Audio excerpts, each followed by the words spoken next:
Hello, this is Match Pure, obviously, exam 2 for advanced argumentation. I'm in the squad room. If anyone comes in the door, I'm sorry. So let's just start off. For the first question, I'm going to be referencing my phone with the questions on it, just so you know. I am using option number 1, question number 1. The first thing I ask you to do, use articles from this section to create a standard. The standard I've created, which I think supports and is separate from the articles, is I believe understanding the origins of the evidence is just as important as the quality of the evidence itself. And knowing the origins of the evidence contributes to its quality. What this means is that physical evidence or spoken word evidence, narrative evidence, we'll get into that in a second, but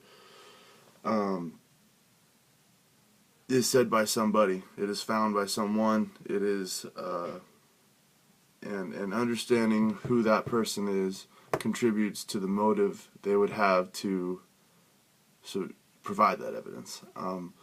And understanding the motives of the person providing the evidence contributes to its validity by understanding the motives for the persuasion to begin with.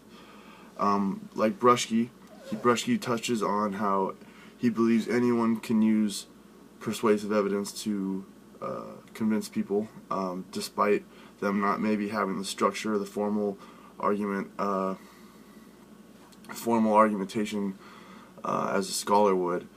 Bruschke's article basically insists that anyone is able to provide good evidence, essentially, from what I understand. And I agree with this, but where my rule expands or is separate from Bruschke's is my chain of evidence, as I like to call it, similar to like a police station.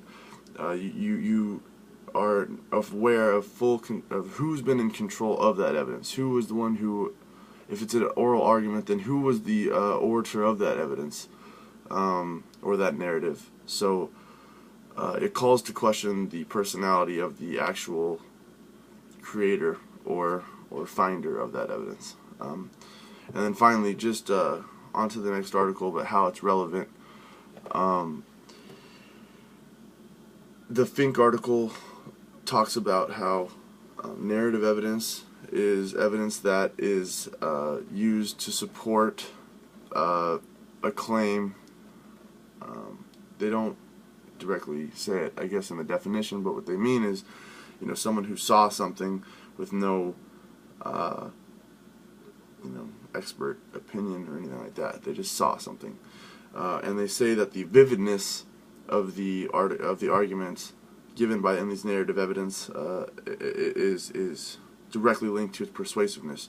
And I just go again and I expound separately, but upon this idea that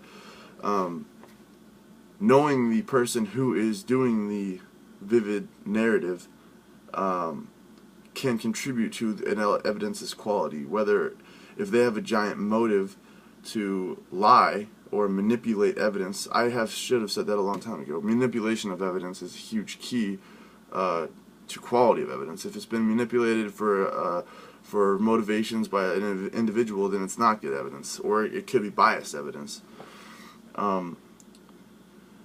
So the example I'd give is is a killer on trial as a witness in somebody else's trial who's being convicted of their own murder. They would have every reason to not tell the truth or to fabricate a vivid lie to manipulate the people to keep his own freedom. So there are times where it's unable to knowing who's saying what is very important. And finally, it says that we should provide support so your approach can be effectively determine the quality of evidence. I feel like I've done this. Basically, the point is just that understanding who came up with this evidence, who found the evidence, who said that, is basically almost just as important as what they said. On to question number 2. I will also be doing option 1 for this one. And it says, first provide a definition for both argument and persuasion. My answer to this, with my personal belief, after all the readings, I believe argumentation essentially is the logos of an argument. It's the reasons for doing something. It is the logic behind doing something. It is the content of an argument, which, as the articles say, very persuasive reasons, or reasons can be persuasive in themselves, but in my opinion, just because reasons are good doesn't necessarily make them inherently persuasive. The content of an argument may be very good, and so it has persuasive qualities, but in itself it's just a reason to do something.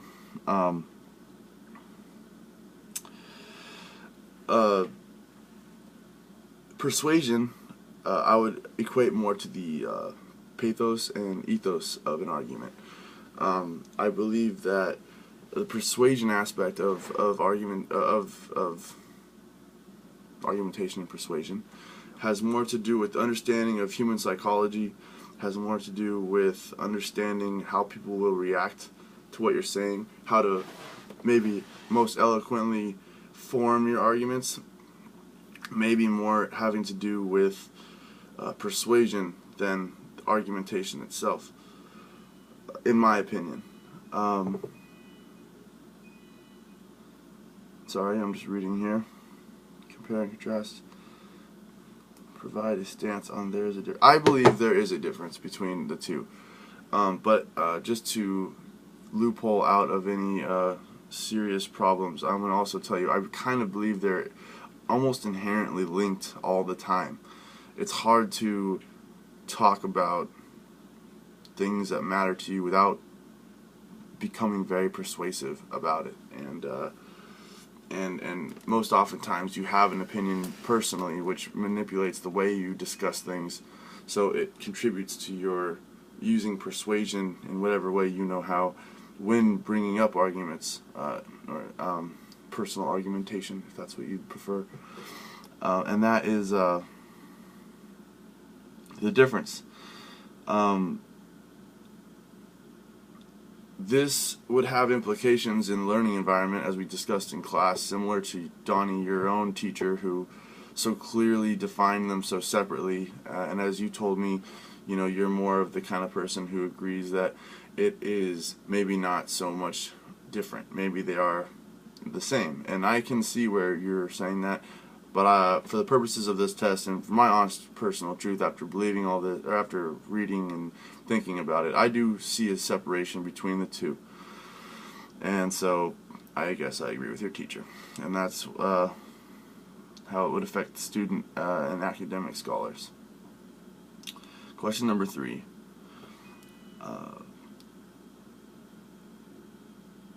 As to visual argumentation.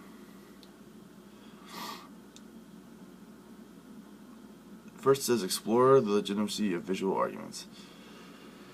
Well, on option number 1, question number 3, I believe that visual arguments may be legitimate. The quote that needs to be said right off the top of the case here is that a picture is worth 1,000 words.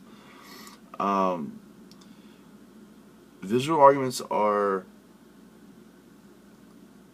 in many ways, honestly, maybe even more effective than a verbal argument. And in certain ways, emotionally, they show exactly what happened. Or if you were to have a picture of an atrocity, you would see the physical atrocity.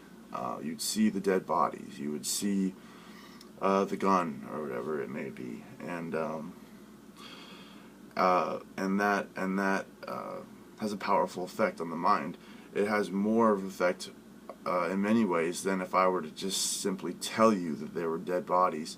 Although your mind is able to create the pictures in its head, when you actually see the visual argument, when you see a picture of a dead body, you understand just as well, if not more, what dead body looks like, what the context of the story is.